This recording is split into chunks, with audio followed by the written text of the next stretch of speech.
Parashat Beshalach, la Torah donne un enseignement fondamental. La Torah, lors de l'ouverture de la mer Rouge, Am Israël va entonner une chanson, une louange à Kadosh Baruch Hu. On va faire le Hazeshir Moshe. Il est écrit dans le Chida que celui qui dit Hazeshir Moshe tous les jours, Bekavana, en se voyant à l'intérieur de la mer, comme s'il se projette dans cette situation, eh bien, il est écrit que toutes ses fautes seront pardonnées. Pourquoi? Parce que c'est un moment où il y a eu une Kaparat Avonot énorme. Kadosh Baruch Hu, il a enfin pardonné toutes les fautes du Israël qui étaient des Avodazara, qui ont fait l'idolâtrie. Et comme ils ont reconnu la main d'Akadosh Baruch Hu, alors toutes leurs fautes ont été pardonnées. Il en est de même pour nous. Si tous les jours dans la Tfila on dit Hazeshir Moshe avec Kavana, en remerciant Hachem et en s'illustrant et en s'imaginant se trouver à l'intérieur de la mer, alors toutes nos fautes seront pardonnées. Mais Rabotai, on va essayer Bezrat Hashem d'analyser le deux psukim de cette Shirat Hayam. La Torah nous dit Vayar Israël et Ayad Agdola Asher Asa Hashem Mitzrayim. Hashem, il avait une main forte. Mais avant cela, la Torah nous dit Vayar Israël et Mitzrayim Al Tzat Sefat Hayam. L'Am Israël a vu les Égyptiens morts sur la mer et sur le rivage. Ils les ont vus, ils étaient tous morts. Donc les 600 chars qui sont venus pour rattraper Am Israël sont tous morts. Donc Am Israël à ce moment-là, ils vont dire le pasuk suivant, ça a été dit en roi HaKodesh d'ailleurs. Alors Am Israël a vu la main forte qu'Hachem a fait en Égypte. Pourquoi on parle maintenant de l'Égypte? Ça fait déjà 7 jours qu'on est parti d'Égypte. Et on a vu tous les miracles, ça a duré 1 an. Les 10 plaies ont duré 1 an. Pourquoi c'est le moment maintenant de rappeler la main forte d'Hachem?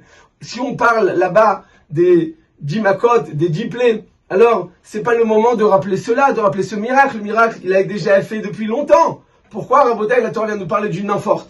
En fait, il ne s'agit pas de la main d'Akadosh Baruch Hu, il s'agit d'une autre main, Rabotai. De quoi s'agit-il? Il s'agit de la main de Bathia. Bathia, la fille de Paro, lorsqu'elle a eu la lèpre et elle est descendue dans le Nil pour se laver, pour se purifier, d'autres disent qu'elle est partie pour se convertir. Alors elle a vu au loin un petit berceau avec un bébé qui est en train de pleurer. Elle voyait un berceau comme ça, un bébé qui pleure, et elle lance sa main. Chazal nous disent, Chachamim nous enseigne, que sa main s'est allongée de 60 amas. Un mas, c'est un demi-mètre, c'est-à-dire que selon certains, sa main s'est allongée de 30 mètres.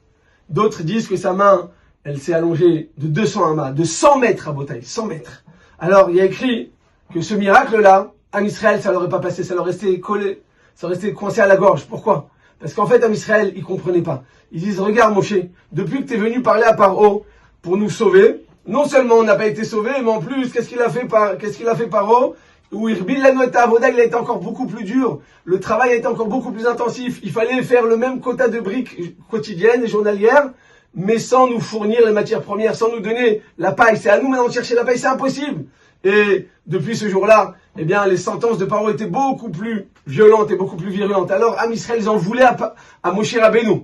Et ils disaient, Hachem, pourquoi tu as fait ce miracle d'avoir permis à Bathia d'avoir sa main si longue pour pouvoir sauver cet homme-là qui finalement nous a fait du mal?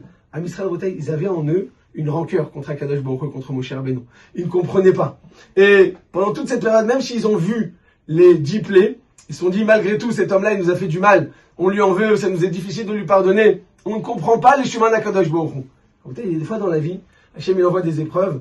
Et quand on se pose la question immédiatement, sans prendre du recul, sans se mettre dans les mains d'Akadosh Baruch Hu, alors on sent qu'on a été abandonné, on sent qu'Akadosh Baruch Hu n'est pas là pour nous, on sent que on est très loin d'Hachem, et Hachem, il est sur son bureau avec des tonnes et des tonnes de demandes, et notre demande à nous, elle est tout en bas de dossier, notre dossier, il est en bas de toute une pile. Hachem n'a pas le temps pour nous, c'est ce que Chas v'Shalom, certaines personnes ressentent quand elles sont au moment d'une tsara, au moment d'une épreuve, au moment d'un malheur, au moment d'une difficulté. Il faut savoir, en réalité, en Botaï, que même ce qui a l'air difficile, même ce qui a l'air d'être une maka, une plaie, une difficulté, une épreuve et une souffrance, même cela, en réalité, il n'y a que du bien qui se trouve à l'intérieur. Simplement, on n'a pas les yeux pour le voir. Comme on est renfermé sur notre souffrance, alors on ne voit que le point, on est très rétréci, on a un tzimtzum, et on voit de manière très rétrécie, donc on en veut. On en veut à Hachem, on en veut aux autres, on en veut à la terre entière. En réalité, Rabotai, eh bien, si on est intelligent, qu'on prend du recul et qu'on se met dans les mains d'Akadosh Baruch Hu et qu'on essaie de se convaincre que Akadosh Baruch Hu, tout ce qu'il fait, c'est que du bien. Alors non seulement on ne va pas en vouloir ni à autrui ni à Hachem, mais en plus on va le remercier même pour l'épreuve. C'est ce qu'il est écrit. Et quand on a vu les Égyptiens qu'ils étaient tous morts, donc on a compris que maintenant ça y est, l'Égypte c'est fini, donc on a passé l'épreuve, alors à ce moment-là, Vayar Israël et Ayad Agdola Asher Hashem Bemitzrayim. Enfin, ils ont la possibilité de remercier Hachem pour cette longue main, pour ce miracle qu'Akadosh Baruch Hu a fait à Bat-Yar, des années avant, pour pouvoir sauver ce petit enfant. Donc 120 ans avant, ils en voulaient encore. Ça a duré, pendant 80 ans, ça a duré, eh bien, cette rancœur qu'ils avaient dans le cœur. Alors seulement 80 ans plus tard, ils ont eu, eh bien, la présence d'esprit de comprendre que Akadosh Baruch Hu, tout ce qu'il fait, c'est du bien à Motek. Et dans la vie, c'est souvent comme ça. Quand une personne, elle s'arrête sur son épreuve, et qu'elle ne veut pas prendre du recul, et qu'elle n'arrive pas à se mettre en arrière et à remercier Hachem, à lever les yeux vers Hachem, alors on en veut à beaucoup de personnes. Mais quand on prend du recul, Mishpete Hachem Emet, Tzadkou Yardav. Quand est-ce que les lois, et quand est-ce que le din d'Akadosh Baruch Hu, et le jugement d'Hachem, il est vrai, Tzadkou Yardav, quand tout va s'agencer, tout va rentrer de manière à la fin va tout comprendre. Sauf Davar, à Kol Nishma. Quand tu attends la fin, tu comprendras tout. Mais à Botaï, il n'a pas besoin d'attendre la fin. Une personne, si elle vit Be'emouna, dès aujourd'hui, au moment de l'épreuve, elle peut déjà voir la main d'Akadosh Baruch Hu. Ça va lui adoucir. C'est ce qu'il m'a dit une fois, le Rav Truc.